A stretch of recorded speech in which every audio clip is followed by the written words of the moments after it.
Global warming کیا ہے، اس سے دنیا کو کیا خطرات لاحق ہیں، آج ہم اس پر بات کرنے والے ہیں۔ السلام علیکم، یونیک علم اکیڈمی پر خوش آمدید۔ گلوبل وارمنگ سے مراد زمین کے درجہ حرارت میں اضافہ ہے، جس کی وجہ سے ٹمپریچر بڑھ رہا ہے۔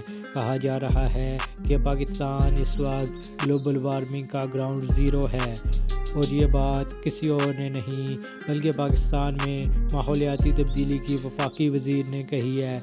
ستمبر کے مہینے میں 11 تاریخ کا ثانیہ یاد کرنا اور بدلتے ہوئے ماحول کی تباہ کاریوں کی وارننگ دیتے ہوئے 9/0 کا حوالہ دینا کچھ ایسا غلط بھی نہیں۔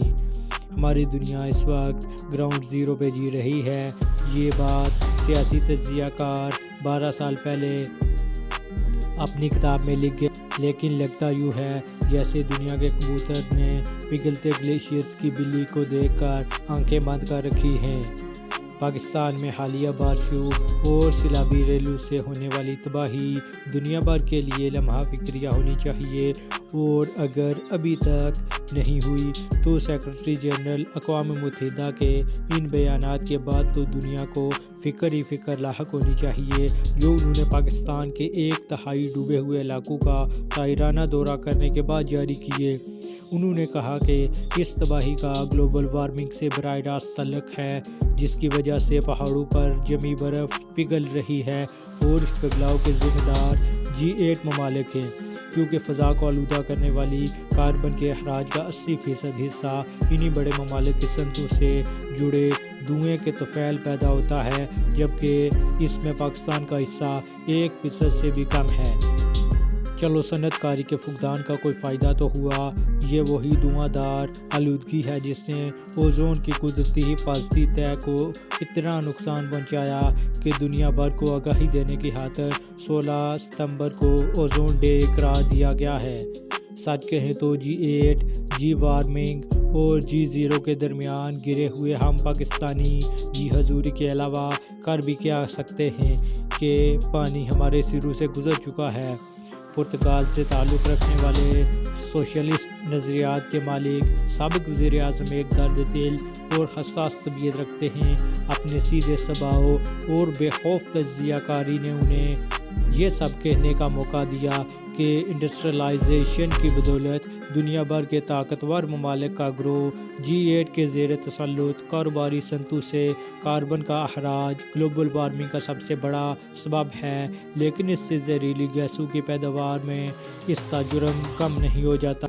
یورپی یونین بھی ایک فورم کی صورت میں اس گروپ کا حصہ ہے۔ باقی تیسری یا چوتھی دنیاؤں کو پاکستان سمیت دائرے سے باہر رکھا گیا ہے، لیکن کاربن ڈائی آکسائیڈ کے زہریلے اثرات سب سے پہلے ہم پاکستانیوں پر نازل ہوئے ہیں کہ ہم پگھلتے ہوئے گلیشیئرز کے رستے میں بیٹھے ہیں۔ کرۂ زمین کے گرد قدرتی حفاظتی حصار، جسے ہم اوزون کے نام سے جانتے ہیں، وہ لاکھوں بلکہ کروڑوں سال کے ارتقائی سفر کا نتیجہ ہے۔ ٹرائی آکسیجن یعنی آکسیجن کے 3 مالیکیولوں سے بنا یہ ہلکے پیلے رنگ کا حصار ہمارے سیارے کا ازلی محافظ ہے، لیکن انسان نے کمرشلزم کے ہاتھوں اندھا دھند صنعت سازی کے ذریعے نقصان دہ گیسیں پیدا کر کے اس اوزون میں بھی چھید کر دیے ہیں، جسے دھرتی ماں نے ہمیں کائناتی تابکاری سے محفوظ رکھنے کے لیے چادر کی طرح تان رکھا ہے۔ زمین پر قدرتی جنگلات کی بے رحمانہ کٹائی اور انتہائی نقصان دہ کاربن ڈائی آکسائیڈ کی بڑھتی مقدار کی بدولت زمین کی سطح کا اوسط درجہ حرارت پچھلے 100 سال میں 1 ڈگری سینٹی گریڈ بڑھ چکا ہے۔ اسی رفتار سے حدت بڑھتی رہی تو 2050 تک یہ درجہ حرارت 1.5 درجہ سینٹی گریڈ مزید بڑھ چکا ہوگا۔ بڑھتی ہوئی آبادی کا مسئلہ بھی اسی کمرشلزم سے جڑا ہے، جس پر کم از کم مغربی ممالک تو کان دھرنے کو تیار نہیں۔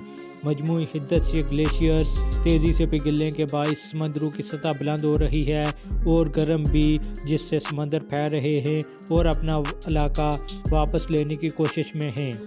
تیزی سے بدلتے ہوئے موسمی حالات کو کچھ زیرک سے بھی منسلک کیا گیا، لیکن بظاہر نگاہوں نے کسی کے پاس اس کا کوئی ثبوت نہیں۔ اس لیے اے ذہین انسانوں، مصنوعی ذہانت تخلیق کرتے ہوئے دھرتی کے قدرتی نظام سے چھیڑ خانی کم کرو، ورنہ بڑھتی ہوئی تمازت سے جب گلیشیئرز پگھلیں گے تو پہاڑوں، وادیوں، میدانوں، دریاؤں سے ہوتے ہوئے سمندر میں گریں گے اور اپنے قریب ترین علاقوں کو نگلتے جائیں گے۔ تب سیاحوں کی جنت، جزیروں کا حسین ملک مالدیپ رہے گا، نہ دنیا کا وہ آخری کونا جہاں شیر روتے ہیں۔ تو دوستو، آپ کا اس کے متعلق کیا خیال ہے؟ امید کرتے ہیں کہ آپ کو آج کی ہماری ویڈیو پسند آئی ہوگی۔ ہمارے چینل یونیک علم اکیڈمی کو سبسکرائب کریں اور بیل آئیکن کو دبائیں۔ ملتے ہیں اگلی ویڈیو میں۔ اللہ نگہبان۔